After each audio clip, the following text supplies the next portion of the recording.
ഞം ഞം ഞം ഞം ഞം ഞം ഞം. അയ്യോ മമ്മി, കടല നിലത്ത് വീണ് പോയി, എടുത്ത് തിന്നോട്ടെ. വേണ്ട വേണ്ട, നിലത്ത് വീണതൊന്നും എടുത്ത് തിന്നരുത് കേട്ടോ, അതൊക്കെ ചീത്ത കുട്ടികൾ ചെയ്യുന്നതാ. ഇല്ല മമ്മി. Good girl.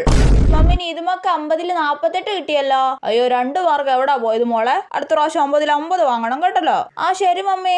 മോളെ, വഴി വീണ് കിടക്കുന്ന പൈസ ഒന്നും എടുക്കരുത് കേട്ടോ, വേറെ ആരെങ്കിലും എടുത്തോട്ടോ, മോളെ എടുക്കാൻ പോട്ടോ കേട്ടോ. ഇല്ല മമ്മി. മോളെ, ആരോട് ബാഡ് വേർഡ്സ് ഒന്നും യൂസ് ചെയ്യരുത് കേട്ടോ, അതൊക്കെ ചീത്ത കുട്ടികളുടെ ലക്ഷണമാ. ഇല്ല മമ്മി, നീതുമോള് പാവാ.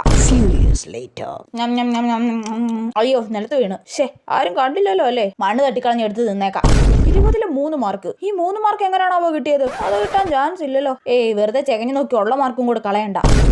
10 രൂപ ഇവിടെ എങ്ങും ആരും ഇല്ല, എടുത്ത് ബാഗിലിട്ടേക്കാം. 2 സിപ്പപ്പ് വാങ്ങി തിന്നാൻ പൈസ ആയല്ലോ. ഡിങ്ക ഡിങ്കാ. ഇവിടെ പൊട്ടി തിണ്ടി, നീ എന്നെ കൂട്ടാതെ അസൈൻമെന്റ് എഴുതി വെച്ചല്ലേടി. മോളെ, ആരോട് ഒന്നും യൂസ് ചെയ്തോ കേട്ടോ. ഇല്ല മമ്മി, നീ ഇതുപോലെ